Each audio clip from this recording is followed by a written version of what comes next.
Hello, everybody. Welcome into the Triple Threat Show. I am your host, Jeremy Lapidus. Today is a beautiful Thursday, January 15th. There is lots of big news around the NFL, and my Giants are the main storyline. They are the first of 9 teams to hire a new head coach. The first one off the market is the big fish. John Harbaugh signs or is finalizing a deal, I should say, with the New York Giants to be the next head coach of the franchise. It has been a long time since there's been this much excitement in New York about a head coach hire. Really, the longest, really forever, even since before Tom Coughlin came over. He's the big fish. That means New York is desirable, and that is not too much of a surprise. We will break that down, why John Harbaugh came here, how this pairing between Harbaugh and the New York Giants is going to go, and why he ended up choosing the New York Giants. We'll also break down the other 8 head coach openings. Since we last ranked them, there have been 3 new head coaches that have been fired, so we are going to rank them one more time, taking the Giants completely off of the list from 9 down to 8 teams. We will rank them 1 through 8, talk about their strengths, talk about their weaknesses, and why I have them in that order. The NBA trade deadline is right around the corner. We will break down the superstars that I expect to be on the trade block, where they could go, and what kind of assets you could be looking at in exchange for some of these big names that could be potentially on the move. And we'll finish out the show talking a little college football as the big story, the potential number 2 overall pick, the number 2 overall player on Mel Kiper's big board, Dante Moore, has decided not to declare for the NFL draft. An interesting trend amongst top quarterbacks now, as both him, Lenore Sellers, and last year, Garrett Nussmeier, guys like Arch Manning this year, there are lots of big-name quarterbacks that have not been entering the NFL draft. NIL is a huge part of that. They're still getting paid to go to college, millions of dollars, trying to improve that draft stock. We'll talk about whether that's a good thing or a bad thing for a guy like Dante Moore, and get into a broader conversation on quarterbacks staying in college longer than they have in the past. But we are going to kick off our show with John Harbaugh. That is the big story of the day, because John Harbaugh is the big fish, right? We talked about this. We've been talking about this ever since the Ravens officially fired their head coach. We have been talking about how every team, Matt LaFleur and the Packers, Cincinnati Bengals with Zach Taylor, right? All of these teams that have coaches on the hot seat. The Dolphins fired their coach after John Harbaugh got fired. Hopefully, at least in their mind, trying to get a guy like John Harbaugh to come and coach down in South Beach. There have been plenty of head coach openings and plenty of teams that have felt like maybe we should move on because a guy like John Harbaugh is out there on the streets, because such a legendary coach is no longer employed by the Baltimore Ravens. So that makes a lot of sense why these teams have decided to chase them, but only one team can get the big prize. And when 3, 4, or even 5 teams have you as that number 1 option, you're going to score in a lot of teams, and a lot of franchises are going to make mistakes. But he decides to join the New York Giants. I think this is probably the best fit for a guy like John Harbaugh. He could have gone to a lot of different places. He couldn't have, of course, gone to the Ravens, which I think is the consensus number 1 job. He could have gone to the Steelers, a little bit of a revenge tour after they got rid of Mike Tomlin yesterday, right? He could have gone to the Dolphins. They clearly wanted him. They fired Mike McDaniel, in a lot of people's estimation, in response to the fact that John Harbaugh got fired. They're trying to go out and get John Harbaugh, woo him down to South Beach, coach up the warm weather. You've had good times in Miami. You win a lot in Miami when you play them. So there's a lot of reasons why he could go to a lot of different places. I mean, any team out there would be happy to get him, but he goes to the New York Giants. And again, not being biased here, I truly think this is the best landing spot for him. He could have gone to a lot of other places, but on my big board, the Giants would have ranked in as the third best head coach opening That's including the Ravens. So that's only behind the Falcons right there. And I don't think the Falcons are looking for a guy like Harbaugh. I think they're looking for a guy that's more an offensive mind, more like a Kevin Stefanski, more like a Clint Kubiak, more like a Cliff Kingsbury, someone along those lines that's going to be able to coach up Michael Penix, that's going to be able to coach up that offense and get the most out of the really talented players they have in Drake London and Bijan Robinson. And if they decide to re-sign Kyle Pitts on that roster, because you have so much offensive talent, a great offensive line. The defense is already playing pretty good. A defense that plays good is nice, but you need to develop a quarterback. You want a quarterback whisperer. And John Harbaugh, not really a quarterback whisperer, more in that category of leader of men. And I've talked about it before. That's my least favorite kind of head coach, the leader of men head coach, because he doesn't bring anything schematically. Now, do I think John Harbaugh is an excellent head coach?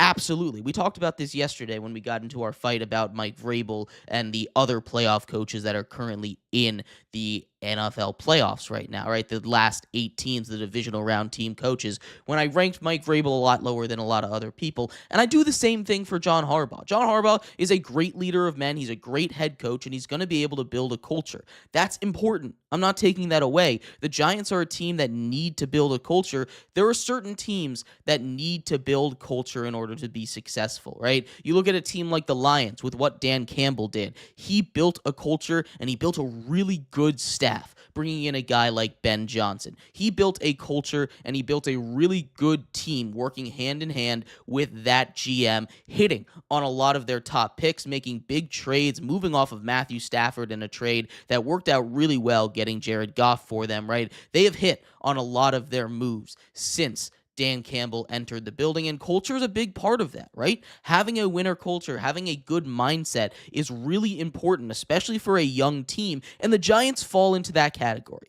So that is a good spot. This is a good hire for the Giants. Is it my favorite hire? Probably not. I would have liked them to go out and get an offensive coordinator, but this is still really high on the list. There's a reason why NFL teams were clamoring, trying to get a guy like John Harbaugh into their building. There's a reason that he was not let interview everywhere else before the Giants stepped in and said, we are going to flex our muscle and we are going to show you why we are the New York Football Giants, one of the most valuable brands in football. We are going to show you why we are a historic franchise, the team that's won the most Super Bowls in the last 45 seasons.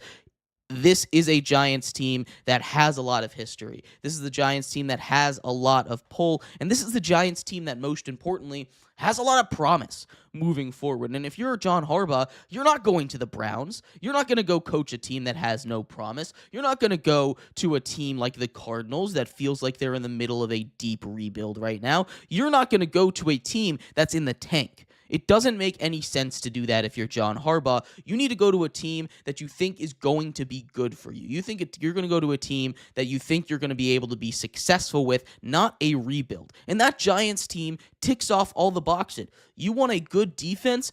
You build in the trenches. You talk about one of the best defensive lines on paper in the entire league. Check that box off for the Giants. You have Abdul Carter, the number 2 overall pick in last year's draft, who is a pressure rate monster. He is going to be an absolute demon in the later years of his career. You have Brian Burns, who's coming off of a near 20-sack season, second in the league in sacks, only behind Myles Garrett, who broke every single sack record in the history of the NFL. 23 sacks. Shout out to Myles Garrett. Probably going to be the defensive player of the year this year. You have one of, if not the best interior defensive linemen in the league in Dexter Lawrence, who, while his stack numbers might not be eye-popping, he's going to be that guy that's going to eat up space in the middle. Check off that defensive line and throw a little Kayvon Thibodeau in there for good measure. When he's healthy, he's an electric pass rusher, and he played a lot better this season than he has in years past. You want a quarterback? Do you believe in Jackson Dart? That's an iffy question right there, buddy. You're not taking that job if you don't think Jackson Dart can be a successful quarterback in the NFL. He's for sure shown flashes. You cannot look at me with a straight face, be completely serious, and say Jackson Dart has not shown anything in the NFL. He has cooked some of the best defenses in the NFL without any weapons. With Wan'Dale Robinson as his wide receiver 1, with Darius No Hands Slayton as his wide receiver 2, that is not a recipe for success in the NFL. You lose your exciting, really bell cow kind of running back in Cam Skattebo 2 or 3 games early into your starting career, and then that offense has absolutely nothing. Malik Neighbors goes down. So if you believe in Jackson Dart and you can't tell me he doesn't have a chance to be good, that's a reason to take the job. Check off quarterback there. That's a big win right there. Then you look at the skill positions on offense. You have, of course, Malik Neighbors. Malik Neighbors, one of the best wide receivers in football. You can probably make an argument that he's top 5 in the NFL. Not with his production, obviously, because he got hurt very early into the season, but just what he can do, the potential right there. He very easily, I could see, being a top 5 overall wide receiver in the NFL in conversations with guys like Justin Jefferson, with guys like Jamar Chase. These are insane conversations to be in, but he is that kind of athlete. He's that insane of an NFL talent. You look at that running back room. I know John Harbaugh loves to run the football. Todd Monken loves to run the football, and you got a guy in Cam Skattebo that will absolutely tote the rock for you. That is a guy that will play hard-nosed football, loves to play hard-nosed football, is not afraid of contact. In fact, loves contact, shies into contact instead of away from it. That is the kind of running back that you're getting. Check another box off for that offensive skill talent. And if you can re-sign Wan'Dale Robinson, that's another one. I can't believe that they re-signed Darius Slayton and they're not going to re-sign Wan'Dale Robinson because Wan'Dale just hit 1,000 yards. He is a really great underneath receiver, a really great gadget guy. He can play that kind of Zay Flowers role for you. Zay Flowers, I think, would kill it in a wide receiver 2 role, not necessarily as that wide receiver 1, but if he can break the ankles of just about anybody. Wan'Dale Robinson, maybe not the same Zay Flowers. He's kind of like a middle tier Zay Flowers when it comes down to it. But you check off that offensive box. You have a really good left tackle in Andrew Thomas. You check that off. Overall, this roster's in a really good spot. You want to look at the rest of that defense. You've got some names. Safeties, Tyler Nubin's played really good since he got drafted 2 years ago now. You've got a really exciting safety in Javon Holland that they signed from Miami in the offseason. Paulson Adebo's a name that I really like. Cordell Flott played really good on that corner position. They need to fix up that linebacker core a little bit, but even then, Bobby Okereke leads the Giants in tackles. He's been an absolute force in the middle, just being everywhere. He's not necessarily the best linebacker in the world, but that's a solid defense if you have a real defensive coordinator, which the Giants did not have last year, and that's why Brian Daboll ended up getting fired. But you can look at everything that the Giants have. You can look at all of the things that I just listed about this team and say, that is why John Harbaugh said, you know what? I will hitch my ride. I will hitch my wagon to this Giants franchise that is clearly going in the right direction. It is clearly going up in my mind. If they can build a culture, if they can make the right hires at the offensive and defensive coordinator position, and again, it sounds like he's going to hire Todd Monken, which is the reason why he got fired in the first place, because he would not move off of Todd Monken, which is a decision that I don't necessarily love, but the things that Todd Monken has done with that offense in Baltimore isn't necessarily a bad thing. He's been able to help Lamar Jackson transform from a quarterback that, yes, could always throw the ball, but looked to run more, into a quarterback that's pass first, run second, which I think is what Jackson Dart needs. Jackson Dart already a pass first guy, but to establish a better offense to help him stay safe when he's running the ball, I think is going to be huge for a guy like Jackson Dart. So I don't necessarily mind Todd Monken being the offensive coordinator over there. The defensive coordinator hire, like I said, is going to be crucial to see where this goes. There's plenty of big name defensive coordinators out there. Brian Flores is a guy that comes to mind. Now, I doubt he'll go to the Giants because the Giants were one of the big reasons why the lawsuit was filed anyway after he got fired. The wrong Brian got texted. Brian Daboll was supposed to get a congratulatory text from Bill Belichick. Instead, it was Brian Flores that got that text, and that was part of the reason why the whole Brian Flores saga, the whole Brian Flores lawsuit had had to go down. So there's plenty of reasons why we're looking at this team, John Harbaugh, to pick this team. And overall, again, I think this is a really good spot. I thought out of the 9 teams that had head coaching hires, this is probably the third best one, and this is the best spot for John Harbaugh to land. Again, he can't go back to the Ravens. I don't think the Falcons are looking for his job. The Steelers are a worse job than the Giants. I really, truly do believe that that Steelers team is not a team that had a quarterback in place. The defense is old, and they don't really have a lot of offensive weapons. I don't think it really compares. I don't understand why people are ranking that Steelers job so high. I know the pedigree of the job is part of it. We'll get to it in the next segment here, but this is a really good job opening. This is a really good hire by the Giants, and I think this is the best decision that John Harbaugh could have made.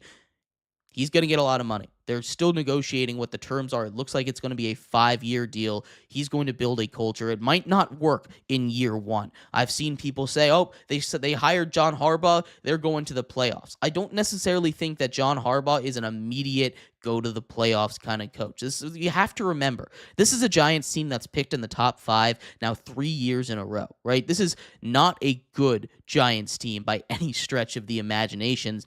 But they can be good. They have to develop. You have to make sure that you build not only the culture, which is really important for a young team, a winning culture, but you have to be able to build a team that is going to be successful. That's with scheme. Hopefully Todd Monken can bring a successful scheme over from Baltimore, and hopefully the defensive coordinator can get the most out of a supremely talented defensive line that can power this team into doing something special. But we will see what happens in New York because there's a lot of other big news. Like I said, we're going to rank all 8 of the remaining job openings. That's what we're going to do here in a second. We're going to take a quick break. When we come back, we will rank the top 8 job openings in the NFL, 1 through 8. I'll explain my reasonings. That's next on the Triple Threat Show.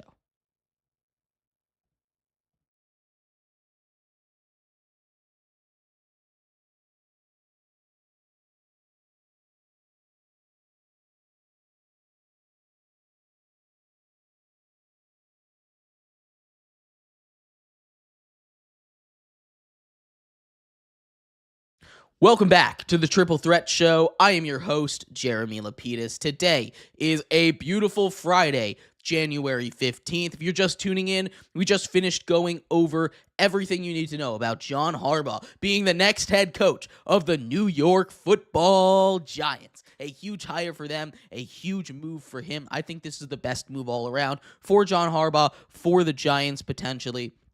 I think this is a really great hire. But let's talk about the other head coach openings in the NFL because there are a few.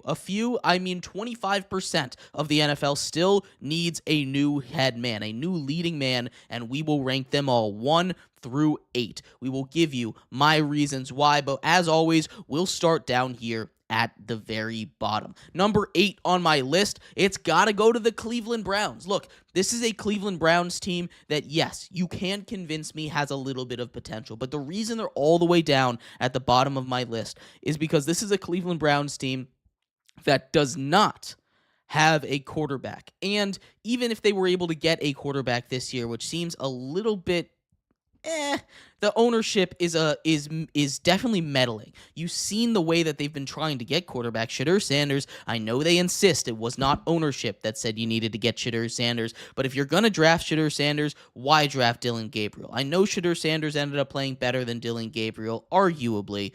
He definitely showed some more upside flashes, but as a whole, I'd say they probably played about the same level of football. Shedeur Sanders still needs to develop a lot, and he can be a good quarterback in the NFL, but if he had to be the full-time starter for the Browns, if he starts 17 games next year for the Cleveland Browns, roster as is, maybe they make some improvements along the margins, this team is going to win 3 football games. It's as simple as that. This is a Browns team that is just not built to compete. You're still paying Deshaun Watson $136 million. over the next couple years. That is not a good look. That is not where you need to be as an organization. There's not going to be head coaches lining up, knocking on your doors to say, hey, I want to be the head coach in Cleveland. It's not working out that way. Myles Garrett is amazing, and I bet you could lure a defensive-minded head coach or at very least a good defensive coordinator over to this team because they have a good defense. But you need to score points to win in the NFL, and that Browns team seemingly is allergic to the end zone with the way that they play offensively. Kevin Stefanski is not a bad coach, but his time was up in Cleveland. It was time for him to go. They needed to break it up, and the GM, Andrew Berry should also be out of the job as the GM. He just simply has not done a great job. A lot of the reason why Kevin Stefanski couldn't be successful in Cleveland is because of the GM, because of Berry and the moves that he made. And I'm sure it was a joint effort between him, the owner, and Kevin Stefanski on a lot of these things. So the onus doesn't fall solely on a guy like Berry at the GM position, but still a lot of it does. He's your forward-facing roster guy. He's the guy that makes these roster moves, and he just has not done a great job of making this team successful. Outside of Baker, this team has not done a lot of things that have turned out to be the right decision in the long run. Of course, the big one to highlight there, Deshaun Watson, after we already knew of allegations, still paying him a fully guaranteed biggest contract in NFL history. Ridiculous decisions by the Browns. They make trades. They traded a lot to get him too. He just has not worked out. It was a big mess up in Cleveland, but that is why they are down at my number 8 spot on the head coaching list. At number 7, we've got the Miami Dolphins. This is a tough spot to be for the Dolphins because they fired their head coach late. They entered the party late. They got their admission ticket to the coaching carousel late. They were one of the last teams to fire a head coach, other than the Steelers, who Mike Tomlin stepped down and played a playoff game after the Dolphins. They were the only team to have to fire a head coach after John Harbaugh stepped down. This was pretty clearly a move to go and lure John Harbaugh in. We know Stephen Ross is an aggressive owner. He's gotten in trouble for tampering in the past, trying to get Tom Brady to come down and play quarterback for them, right? He's been in trouble for things like that. He's been barred from half of the games in a season because of stuff like that. So this is something that is very Stephen Ross of him to do, but he pulled that trigger, he took that risk, and the gamble failed. John Harbaugh is not on the market anymore. He is the head coach for the New York Giants, and now what? Now the Dolphins are left just holding nothing in their hands. They are left holding a seat for a man that is never going to come join them at dinner. You let go of a great offensive mind in Mike McDaniel. There's no one that's going to want to come to this Miami job. Who's going to want to come to a cap-stricken team who has to pay Tua Tagovailoa a lot of money to not start him, potentially not even be on the football team? I wouldn't be shocked if he was cut. I'd be more shocked if he was on the roster opening day, honestly. A team that doesn't have a top 5 draft pick, a team that doesn't have a great defense, a team that doesn't have great weapons. They still have Achane and Waddle, but outside of that, that team is a mess. You don't have a quarterback. What are you going to do? Start Quinn Ewers? What are you going to do? Draft a guy like Trinidad Chambliss in the second, third round? I don't know if he's going to be successful. That's probably the route that they're going to have to go in. Are they going to spend the big bucks to get Malik Willis in that building? He's the best free agent quarterback. There's not a lot of great options out there for the Dolphins. This is a Dolphins team that has bitten themselves in the foot, shot themselves in the leg. This is a tough spot for the Dolphins to be. They need to go out and get a true quarterback for anything to be positive here. You can't run it back with Tua. You simply can't. You've seen his limitations, and now you take away an offensive mind, a really great offensive mind. Who are you going to replace him with? This is a Dolphins team that is not going to get the big fish. They failed in their mission to get John Harbaugh, and now the Dolphins are scrambling. They're going to get one of those second-tier guys. You're looking at a Mike McCarthy kind of hire. You're looking at what the Saints had to do last year, where they ended up getting, I think, a solid coach in Kellen Moore. But they got turned down by Cliff Kingsbury. Cliff Kingsbury looked at that job opening, and he said, nah, you know what? I'll just be the offensive coordinator one more year. And we see how that worked out for him. That's a tough spot to be in.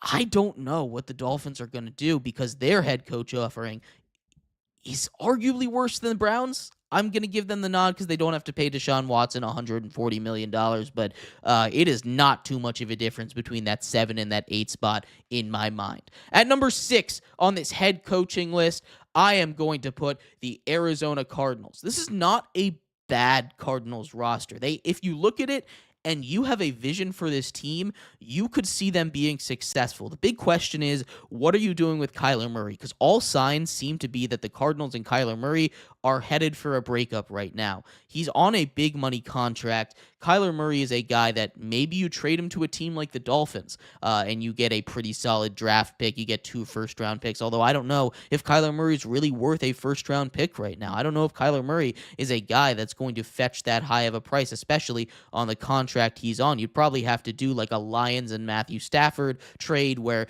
you swap quarterbacks and then one team gets some draft pick kickers as well. I think in this case, the Cardinals would be getting the draft pick kickers because I trust Kyler Murray a little bit more. That defense is solid. You're going to get James Conner back, and when James Conner comes back, that's kind of the heart and soul of this team. They've been able to play close. Michael Wilson really exploded onto the scene this year. He has always been that solid wide receiver too that's going to get you the ball when you throw it. He's going to catch it. He's not really going to explode, though, but he changed that this year. When Marvin Harrison Jr. went down, who still has not really turned into that guy that everyone, including myself, expected him to be, when he went down, Michael Wilson stepped up. You saw the pretty great quarterback play that they got out of Jacoby Brissett. He can't be your long-term option moving forward. The Cardinals just fired Jonathan Gannon, a defensive-minded guy at that head coach position.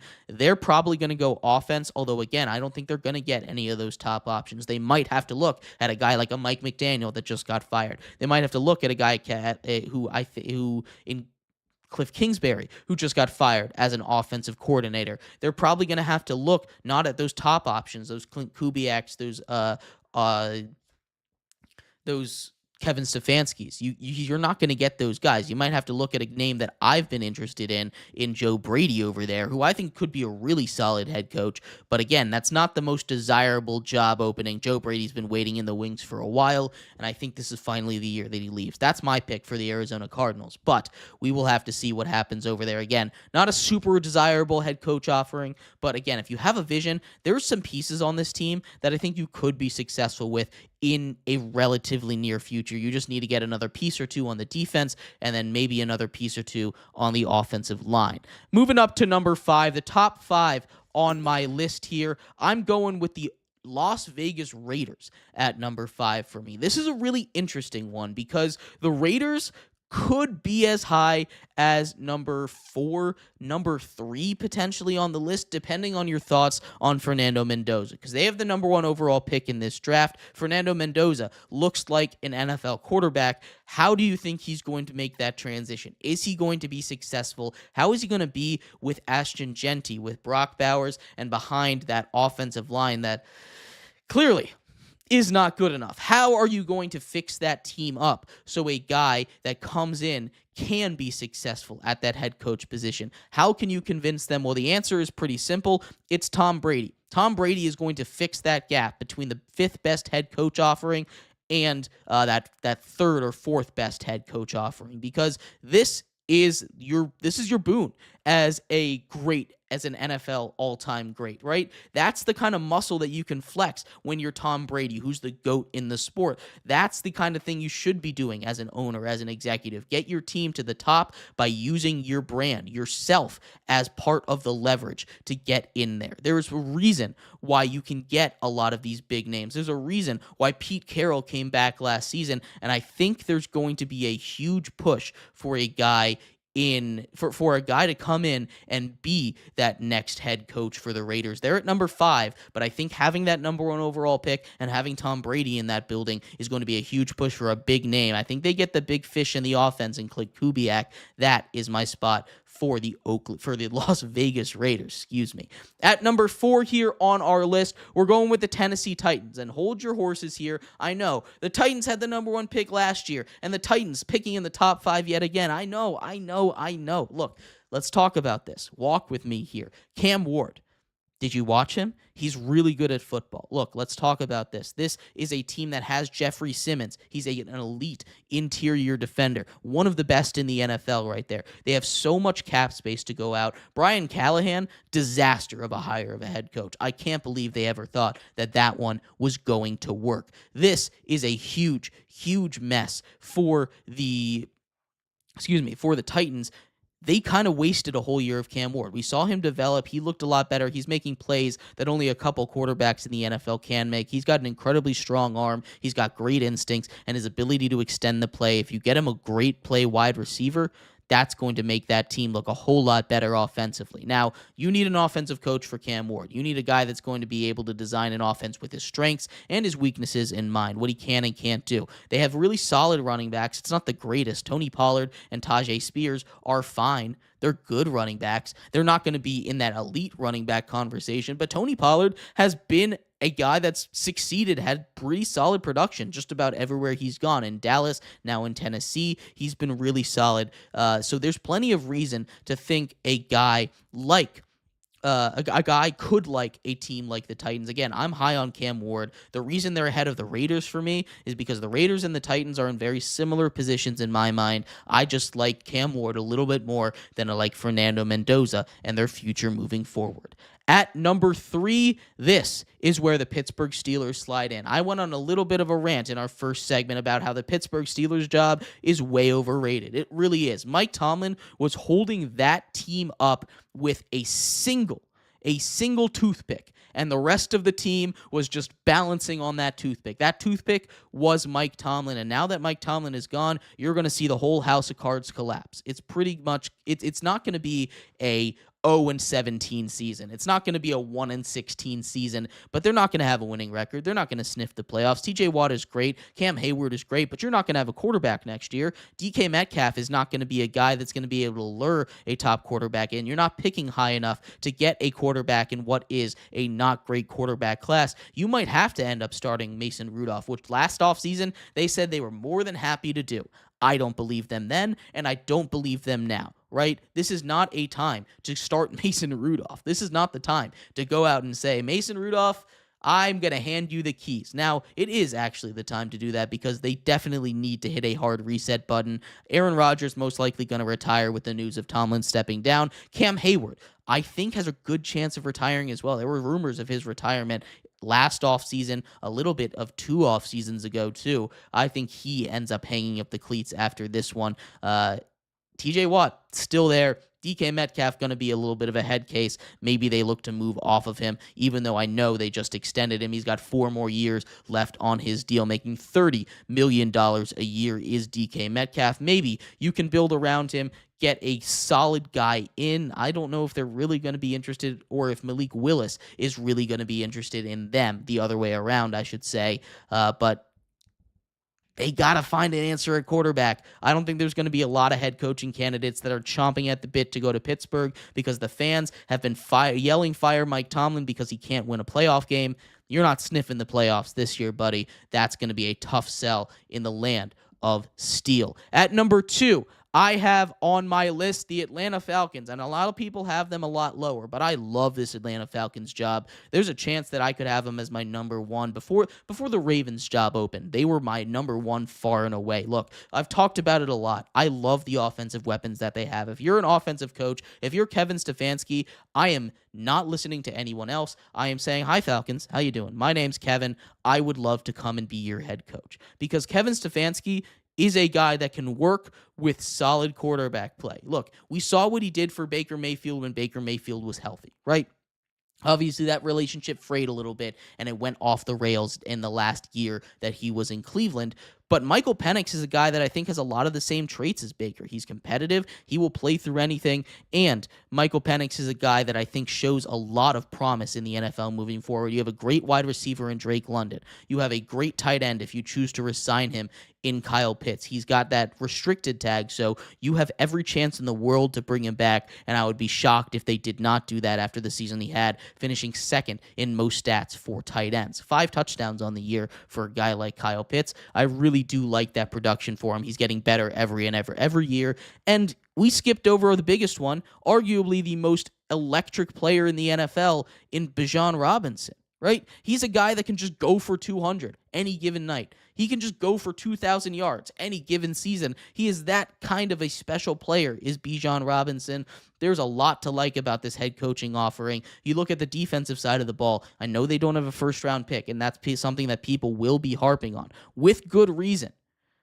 But you don't have a first-round pick because you got James Pierce Jr., who turned this season very successfully into 10.5 sacks. He's in that defensive rookie of the year conversation. There is a lot to like about that defense. You've got one of the best corners in the NFL in A.J. Terrell. You've got a really solid safety duo back there, really solid in that linebacking core. This is a good Falcons defense. You just need a guy to unlock that offense, and I think a guy like Kevin Stefanski could be the perfect spot. This is my number 2 head coach offering in Jeremy's top head coach openings. And at number 1, I've said it the whole time, it's the Baltimore Ravens.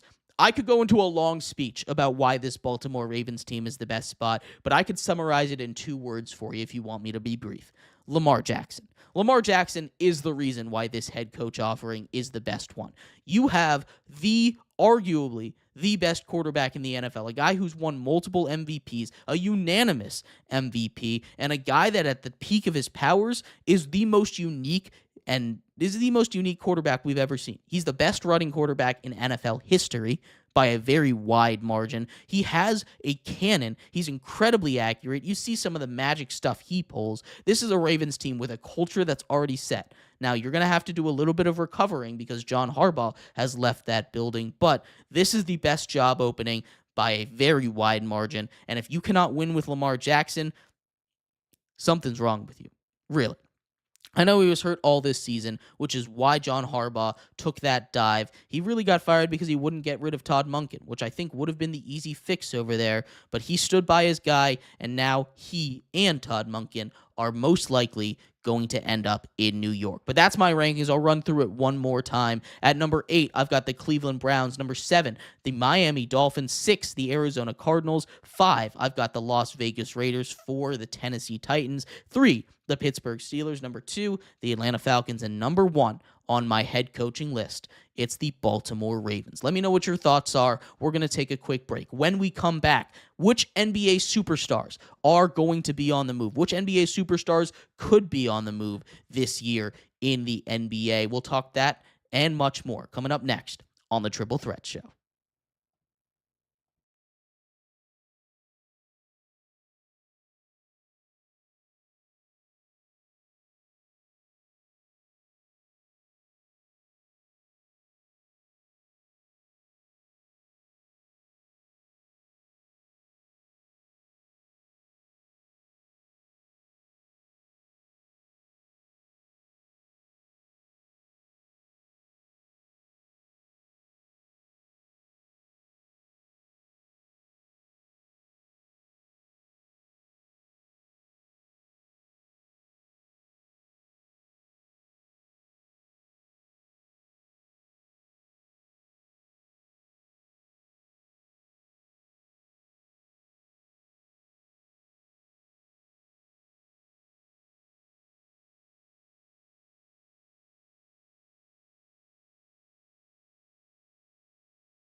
Welcome back to the Triple Threat Show. I am your host, Jeremy Lapidus. It is a beautiful Thursday, January 15th. If you were just tuning in, what are you doing?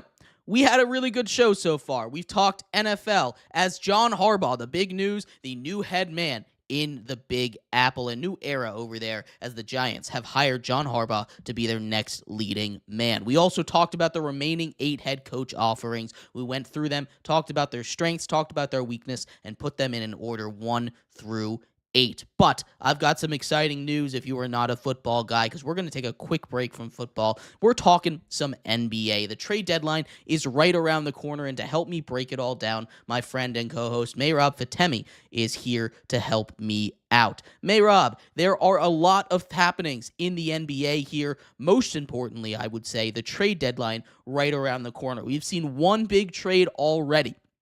That being the trade of Trae Young to the Washington Wizards. There's probably going to be at least one more big one. The big name that's been flying around as far as which superstars are on the trade block after last night, or I should say 2 nights ago at this point.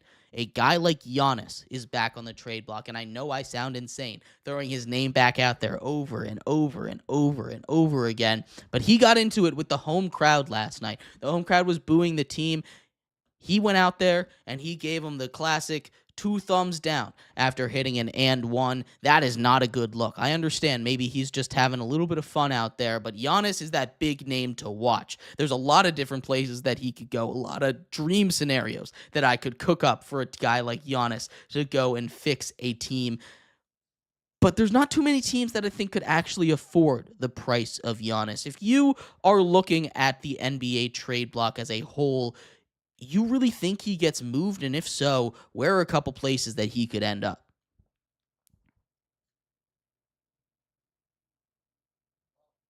Completely honest, Jeremy. I honestly, at this point, don't know if Giannis is going to leave. He's also kind of bipolar about it because he's gone on public air and said, "I've never asked for a trade out. I will always want to be with this team." And then you see his energy on the sideline where he does stuff like that, and you just think to yourself, "You're like, what is he? Does he actually want to leave, or does he not want to leave?" I don't think that he's going to leave. I think this is one of those situations where he might want to leave. I just don't think that he has. I think the Milwaukee Bucks are both going to ask for too much, as well as some of the contenders in the league can't really trade for him. I mean, outside of maybe the New York Knicks, but even then, the Bucks have said we want Jalen Brunson if we trade for Giannis Antetokounmpo, and the Knicks have said no, we're not giving you Jalen Brunson. That's why those trade talks have kind of tabled. Outside of them, who are we going to say? The Minnesota Timberwolves, maybe with their assets, they have some assets they can give up. The Lakers, maybe the Lakers. Who else are they going to have playing defense for them if they give up those players? I think it just doesn't. I think Giannis may want to leave. He's not going to say it publicly, but I just don't see anybody being able to take him because this today's NBA is just too. I think everything's too expensive right now in the NBA, unfortunately. Yeah, there's been a lot of superstar trades over the last couple years, and I would say that most of the time they don't end up working out, at least in the short term, because you have to give up so much, or I should say in the long term, they don't end up working out because you have to give up so much of your future to get these guys. And if you don't end up winning a chip, which is really tough to do, you look at the last superstar to come and make a switch that ended up winning a championship. I mean, I can't. I guess it was Kawhi Leonard. That's the last big one that ended up being successful, and that was almost 7 years ago now. With the Raptors winning back in 2019. There's other big names on the block. I'm going to take a step back here from a guy like Giannis because he might get traded, but in all reality, I don't know if a team's really going to pony up the assets to get him. But a guy that I think will be traded for sure, Ja Morant. Now, Ja Morant is not necessarily on that same level of Giannis Antetokounmpo, but he is a guy that in the same vein, that same archetype of Trae Young that we just saw get traded for pennies on the dollar, is getting paid a lot of money, and it's not working out in Memphis. Could a new team, a change of scenery, unlock him? Absolutely, it could unlock him. But the issue is he and his archetype of pure offense, no defense guards are just not working out in the NBA nowadays. You need a guy that can play both ways, and right now that just is not Ja Morant. That just is not Trae Young. There are plenty of guys that could use them valuably, but they're just too much of a negative on the defensive end, and Ja Morant especially just can't stay healthy. It's a big issue. Do you think a team's going to be able to pay for him? Because you're looking at another trade like the Wizards. You're looking at a team like the Hornets that's not going to be successful. Maybe the Pacers, if they have a guy that can match that kind of salary, can go and get him and use him as like a bench guard kind of thing. But I doubt he would accept that role. That is not a guy that really fits that Pacers team. You're looking for a team that's not good right now, a team that potentially could go for it next year, but it wouldn't be the end of the year if they weren't. There's not a lot of teams that fit that now that the Wizards have kind of filled that need right now. But Ja Morant gone feels like a foregone conclusion in Memphis. I agree. I think John Morant. Still has the talent of a great player,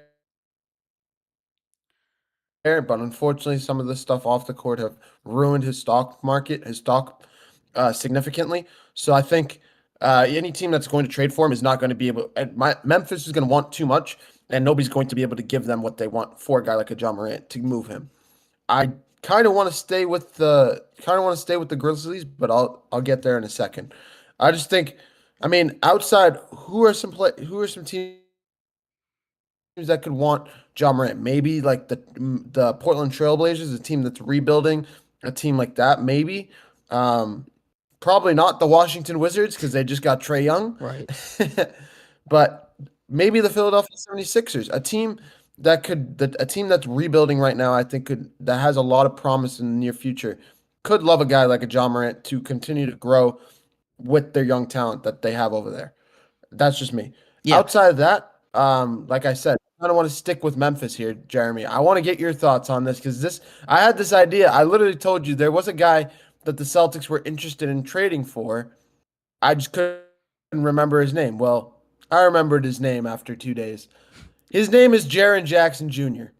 Jaren Jackson Jr.'s name has been thrown around with the Boston Celtics for the last week, 2 weeks now, in trade rumors. Bleacher Report went out with some mock trades as well. I don't think the mock trade is going to happen at all. Looking at it, it makes no sense. But if Jaren Jackson Jr. ever hits the market, the Boston Celtics have said, or are rumored to have said, they are very interested in his services in Boston. Yeah, if Jaren Jackson Jr. hits the market and if he goes to Boston, Mayrob, that's a championship team again. That's like bringing back Porzingis kind of thing. Like that's going to rebuild that big three, that big four with Derek White and Jason Tatum and Jaylen Brown. Jaren Jackson Jr. is a consistent year in, year out defensive player of the year guy. He's a guy that can guard all five positions. We were talking about it earlier this week, how the Boston Celtics desperately need a center. Put Jaren Jackson Jr. in there, I mean, you're not going to get much better there, especially on the defensive end. What he can create offensively, he's a guy that you could build a whole team around. That's the kind of guy that we're talking in Jaren Jackson Jr. To make a trade like that happen, you're looking at more of a Desmond Bane kind of package than a Trae Young kind of package, right? Multiple firsts, a couple players to match salary. Jaren Jackson Jr. is going to be expensive. Now, I have heard rumors of Memphis trading either one of them, but I would be a lot more shocked if Triple J ended up leaving Memphis than if Ja Morant ended up heading out of town, simply because, again, with the same vein as Giannis, I don't know if there's a team out there that's willing to pay 2 or 3 first-round picks plus the players to match salary, because JJJ on a pretty solid contract right now. You're going to have to pony up that kind of cash right there. I don't know if there's a team that's really going to make it worth it. He's going to want to go to a contender. The Knicks are an interesting spot for him. The Celtics would be, like, in dreamland. If you're a Celtics fan, that would be a near perfect spot for him. Again, but I don't really see that as a realistic option. I would be kind of shocked if the Memphis Grizzlies traded. And the reason I say that, again, I think he's that kind of guy you can build around. And since they traded away Desmond Bane, it felt like they're trying to build around Jaren Jackson Jr. more, as opposed to a guy like Ja Morant, especially with some of the moves that they've been making. I've got one more name to throw at you, Mayrob, and then I'll leave you the floor here to talk about some other guys, because I know you've been cooking some stuff up in the last 24 hours or so. Last name I want to throw at you, and this is the last kind of obvious one, it's going to be Anthony Davis. He's been rumored in trades seemingly every single year. Shams reported yesterday that he's not actually going to need surgery on his hand, but he's also not going to play for the next 6 weeks or so. So that is going to be a really interesting thing. I love the idea of him staying down in Dallas, partnering up with Cooper Flagg. I think that would be a deadly duo, honestly. But if he's trying to get moved, I guess you have to move him. You can't keep a guy like that when he's unhappy, right? He's going to make it everybody's problem. He's simply just not going to play. Anthony Davis always has something wrong with him that could hold him out, right? There's always some medical reason why Anthony Davis could say, sorry guys, not feeling it tonight. I'm not going to be playing. So you kind of have to trade him when he wants out, which is a weird spot to be in with a player holding that much power. But at the same time, he's older. He has those real injury concerns. I don't know which teams are really going to want to pay the price for an Anthony Davis right now. I was talking to one of my buddies. I've been talking to him for a little while. He's a Warriors fan. And we both have decided to call Anthony Davis Anthony Glass Davis. Anthony, I'm made of glass Davis because every single year he gets hurt with some crazy injury that puts him out for months. In this case, it's his wrist now. Um, I think I don't know who's going to want him. I genuinely don't know who, if he hits the market, who is going to want a guy like an Anthony Davis right now. He's not going to play until March, and even then, no contender is going to want to trade for him because they can't trust him to play. Maybe a uh, maybe a budding team, another team that's going to be coming back next year fully healthy, a team like maybe even the Indiana Pacers. They lost Miles Turner at the trade deadline, or they lost Miles Turner to free agency last year. Maybe they bring him in to pair up with Pascal Siakam. I think that would be a deadly duo. Um, I genuinely just don't know where he would go. Nowhere really makes sense right now. So it's going to be interesting to see. I know Rich Paul has come out and said he's rumored to have said that he wants AD moved out of Dallas, but I don't think the Warriors would want him. I don't think the Lakers would want him. I don't think uh throw in any the Celtics can't afford him.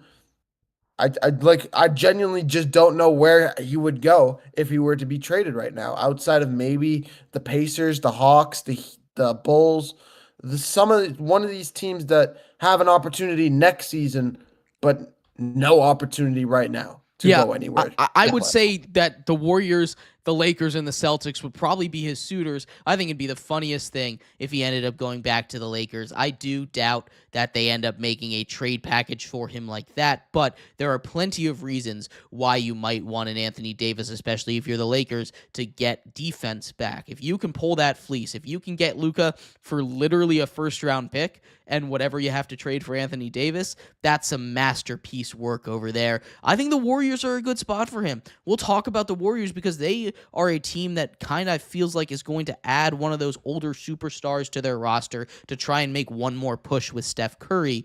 But the Celtics, another spot they need a center. I think the Pacers are a really interesting one. I just don't know if they blow up the team that they have in order to bring in a big money guy like Anthony Davis that you don't know can stay healthy for a title run. But I think the Lakers probably that number one option if he were to get traded, and I think that would be fascinating to see how that trade develops.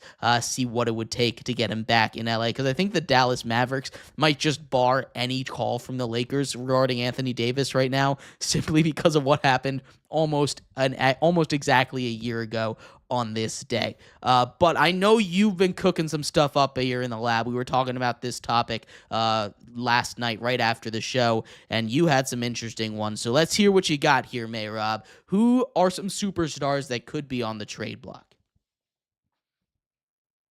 There was one name you brought up, a list of names that we've gone through here pretty well.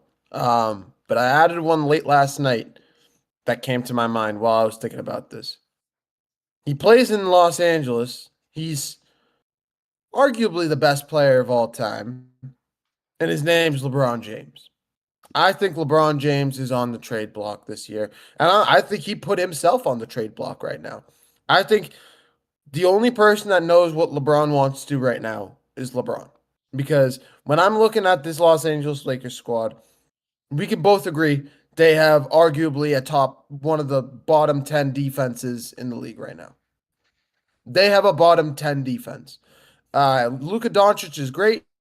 He's still playing really slow, but he's playing decent. They're 24 and 14. They're 5 and 5 in their last 10. There's games where literally like last night where LeBron goes out there and almost has a triple double at the age of 42, still playing great basketball. But when you have guys like Jake LaRavia going off for 36 points, you have Marcus Smart or not 30 points, 36 minutes. Marcus Smart having 30 minutes a game. Gabe Vincent having 15 minutes a game. Like when you look at their depth on this team has nothing going for them. This team has nothing going for them. You have aging guys everywhere, and LeBron has already said, he said before the season started, I either make the team better or I leave at the trade deadline, because he's been very vocal that he wants to win another championship before he retires. Also, sorry for the spoiler. This is probably his last season in the NBA. So if I'm LeBron James, I'm looking at right now some trade destinations for myself. Either to trade me somewhere or to make some blockbuster trades. Jeremy, have you ever seen the age-old meme when LeBron's looking at D Wade on the bench and D Wade proceeds to get traded like 2 weeks after, Absolutely. or the fight on the bench on Miami when he did the same thing in Miami? Well, there's been a lot of pictures out there where LeBron is sitting at the end of the bench looking at Marcus Smart and Rui Hachimura or looking at Austin Reeves in the same and he still has that same look in his eye where the GM is out there and being like cooking some trades in his head. So there's two things that's going to happen here. Number one, LeBron stays and makes some crazy trades to try and make this team better, get some defensive guys in the room to pair with him and Luca and Austin Reeves. I don't think they give up. I don't think they give up Austin Reeves right now. Maybe they do, but I don't think they do. Maybe they get some guys like that to pair up with those two and make a one last big three to go to make a run at a championship. Or, or the more fun version for me, LeBron gets traded. Now, he's already said he wants to go to the Warriors. He loves the Warriors. He has a dream of playing with Steph Curry. I think the Warriors would entertain that, honestly. This is Steph Curry's last few years. This is LeBron's most likely last year. I think if they're able to make a package that the Lakers could like with some of their picks, I think the Lakers would absolutely take that. I just don't think the Warriors have a whole lot of players that they could give up. But a big three of Jimmy Butler, LeBron, and Steph Curry come playoff time would be absolutely dynamic, in my opinion. Uh, Absolutely. No, I'm on the same page as you. I think one of two things happen. The Lakers make a big move at the deadline, say for an Anthony Davis or maybe for a Giannis. You talk about those guys, you can move off of an Austin Reeves to get a Giannis. You can move off of a Rui Hachimura to get a Giannis. You can move off of a Jake LaRavia to get a Giannis. You can move off of these guys to get a big money kind of name, and other teams might be interested in a package like that because those are some pretty solid names. Now, again, that money might not quite work out. You might have to throw in a couple sweeteners to get a big name, but a big three of LeBron, Luka, Giannis, that sounds pretty scary in my mind. You do it the other way. I think the only team that LeBron would accept a trade to right now would be to the Golden State Warriors. He wants to play with Steph. That would probably require sending Draymond over to the Lakers, along with a couple of other Warriors. people. Maybe you have to send a guy like Pajemski, right? Like, you have to send more people over. What's up? I think both of those guys, the Warriors would hand out like a box of cookies right now. They would just give them out, hand them out to the Lakers. Just take them. Draymond Green's already had fights with Steve Kerr again this season. It does not look good on the bench. And Brandon Pajimski decides to show up like Marcus Smart one game, and then show up like name a good 3-point shooter, Peyton Pritchard maybe late in the games. Like he's incredibly inconsistent. He's a guy that can go off for 8 points or have 28 points, but we never know which one's going to show up. Never know. You're absolutely right. So I think those are the two options when we're talking about these two guys. You're talking either the Lakers make a big move and get a Giannis or an AD coming back, or they're going to trade LeBron to the Warriors. And I think you're absolutely on the right page there. I think these are some of the big names. Now, we've thrown out 4 or 5 big names that could potentially get moved. Are all of them going to get moved? Absolutely not. There is zero chance that all 5 of them get moved. But is there a chance that maybe 2 or 3 get moved? I say absolutely. I'm going to throw another name or two in there that I think probably won't get moved, but I've heard some rumblings around and I think could be interesting. The Pelicans moving off of Zion. I think that would be a huge mistake for them to move off of Zion because I think when he's on the court, he's one of the better players in the NBA. The issue is he can't stay on the court. Again, kind of that Anthony Davis issue, except Anthony Davis has established himself as an MVP level player at times, a defensive player of the year at times, and he's been able to stay on the court for at least a season to help win a championship, while Zion has not really been able to stay on the court for any extended period of time at all, which really sucks because, again, when you watch him play, his limited action in the postseason when the Pelicans made the play-in games, he was cooking. Oh my God, he was so good. Zion, I am still a believer in if he could stay on the court. He's got that same kind of Kristaps Porzingis situation where any contender would be happy to have a healthy Zion or a healthy Porzingis, but any contender would be really mad to have them on their team just about any other day because big money for no production is really, really bad for your success and your job security as a head coach and a GM. That's the last name that I wanted to throw out there, but Rob, did you want to throw out any other names for the NBA trade block? I don't have a whole lot more left. The biggest one I wanted to just bring up was LeBron because that's one that has kind of flown under the radar big time recently.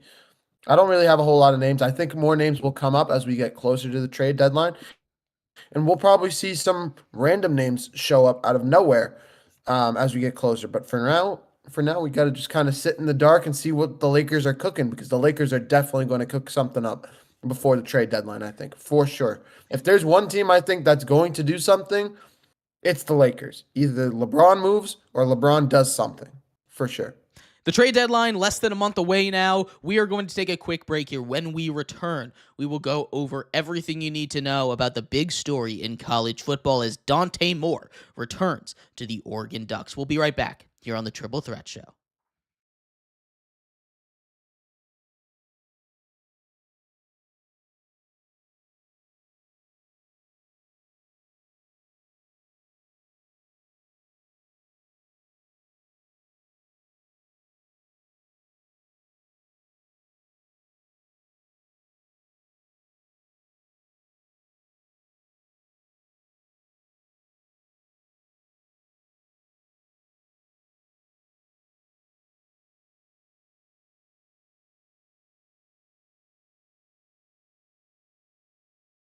Welcome back to the Triple Threat Show. I am your host, Jeremy Lapidus. Today is a beautiful Thursday, January 15th. If you are just tuning in, we just finished talking about potential NBA superstars that could be on the trade block at the trade deadline less than a month away from now. In this segment, we're going to finish off our show talking about the big story in college football, Dante Moore, the quarterback who potentially could have gone number 2 overall in this year's NFL draft, has decided to return to the Oregon Ducks, where he took them all the way to the college football semifinals, only to get absolutely demolished by the Indiana Hoosiers.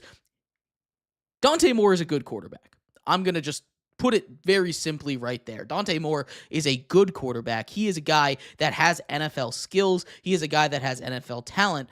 But Dante Moore is also a quarterback that clearly was not ready for the big stage. So I'm going to put my thesis here, and then I'm going to explain my reasoning here.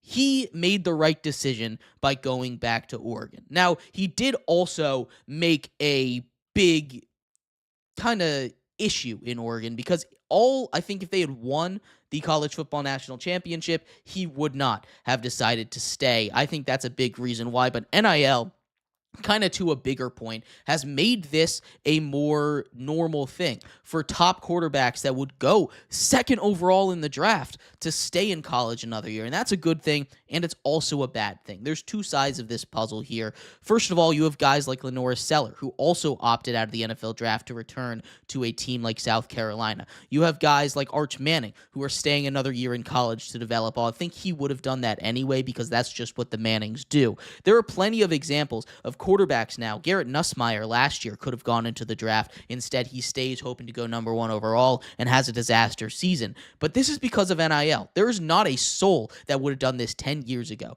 You're not passing up the chance to get drafted in the first round of the NFL draft to stay in college. That's just not a thing that people do. So in that way, it's a good thing because it gives college teams, these top college teams with top college quarterbacks, the chance to develop and not have to turn over the roster as much year after year after year, especially at that quarterback position, the most important position in all of sports, right? That's incredibly important. But also at the same time, you have a situation like this one in Oregon, Rob, where Dylan Raiola, a really talented 5-star recruit, after 2 years playing in Nebraska, commits to play at Oregon, and now he said that he's okay with being the backup if Dante Moore returns, so I expect that to happen.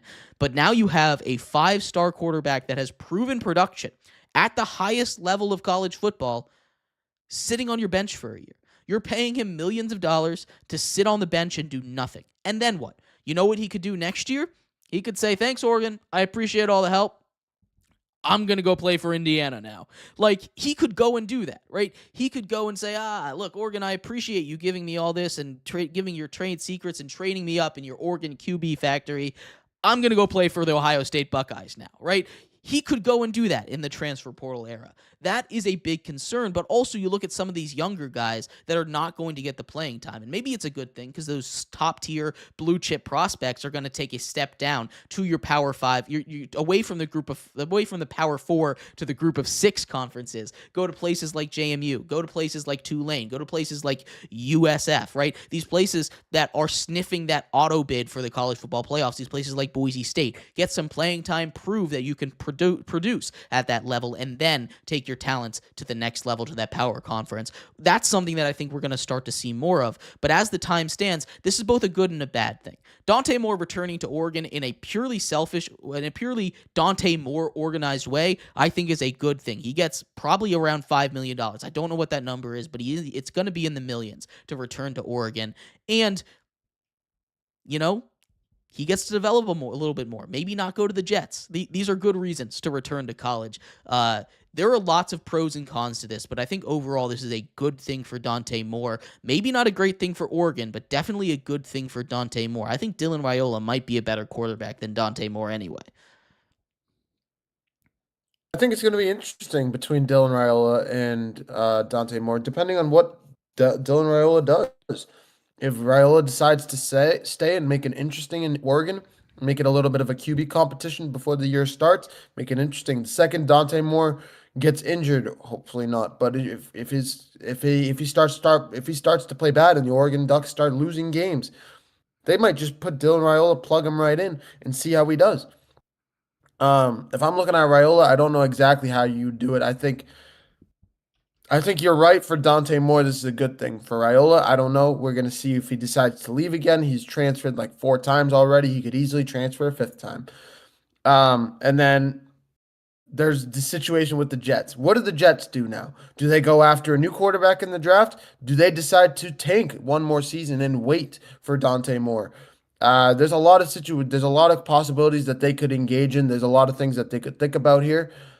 I think if I'm the Jets, I might just wait and make it worse for Dante Moore, make it his inevitable future for him to be a Jet, because this draft is a little bit on the weaker side for quarterbacks. But it's going to be really interesting for Oregon and just in the Jets and Dylan Raiola specifically. Outside of Dante Moore, it's going to be interesting to see what everybody else does. I know exactly what the Jets would do here, and I know exactly what the Jets should do. They should take the best available prospect with their pick here, or maybe even trade back a little bit. Get a guy like Ruben Bain, who could fix up that defensive line. Get a guy like Caleb Downs that could fix up that secondary with this year, and kind of just punt on this year. And if you want to take a shot at a quarterback, draft Trinidad Chambliss in like the 3rd or 4th round, right? Who knows if he'll work out? I don't know how well he'll work out. I don't know how well he won't work out, but give him a shot. Let him at least try to be your starting quarterback in the later rounds. Then, if you suck, which you probably will because you're the New York Jets, you would have a top 3 at least, maybe even the number 1 overall pick in next year's draft, where you would have your pick of the litter. Garrett Nussmeier, Arch Manning in next year's draft, right? You could go and get a better quarterback than Dante Moore, or if Dante Moore develops and proves that he's better than those guys, you could still get Dante Moore. That's the 2-year plan for the Jets after this news comes out. Take the best available, screw this year, maybe take a flyer on a quarterback that you think you could develop, and then go out and get a guy like Arch Manning in next year's draft. It's going to be, again, like you said, really fascinating to see what happens here. But overall, this is the best move for Dante Moore. I think the broader conversation on the transfer portal and the NIL is the more interesting part of this than just Dante Moore returning to college, because the ramifications of stuff like this we're going to start to see trickle down. Again, trickle-down economics might not work in the real world, but in college football, these players got to play somewhere. They're not going to be happy sitting on the bench. You're already starting to see it. These G5 programs, these G6 programs are already ready or starting to be ready to compete. You see places like Tulane and JMU and USF, these teams that are putting money in the modern era of college football. These teams that are willing to spend the big bucks to build a team, these are the guys that are ready to compete with these top programs. These are the guys that are ready to show that, hey, we might not be in your conference, but you don't want to come and play us. Virginia Tech just canceled a game with JMU. We knew they would do it. They're ducking us. They always were going to. They had to cancel one because the ACC said, you're playing one more conference game. But no surprise, they took the best game off their schedule. And teams are starting to recognize it. There is less and less of a talent gap between the G6 and the P4 every single year as NIL goes on, because all these talented players are saying, hey, I could get $1 million to play football instead of no money to sit on the bench. Yeah, I'll go play football and I'll get a bigger offer in that next season. And we're going to start to see that kind of work more and more as the G6 goes to a minor league as like a feeder system for these power conferences, really just for the power two at this point, because I think the ACC and the Big 12 might be like a middle ground. We'll have 3 tiers of conferences in college football. But that, in my mind, is the more interesting thing to watch. That's something that's not going to develop quickly. That's going to be something that's going to take years to develop as patterns and habits continue to form. You see schools take from certain high schools. You're going to start to see colleges take from certain other colleges more and more as they get used to those recruiting styles. They might even start to form a little bit of a partnership. Maybe they even play. So it could be a beneficial system for both parties here, but that's a lot of stuff to develop. Like I said, that's not going to be something for the future. In the now, Dante Moore returns to Oregon, tries to run it back one more year, enters as yet another quarterback ducking out of the NFL draft. But thank you everybody so much for tuning in to today's episode of the Triple Threat Show. We will be back tomorrow in the morning, 7:30. Nice, bright and early on our show here. We will break down everything you need to know for the weekend in sports. We will talk about the college football playoff final. The Indiana Hoosiers take on the Miami Hurricanes. We'll talk about that. We'll talk about the NFL divisional round games. We'll preview all 4 of them and much more. I'll see you then. Bye-bye.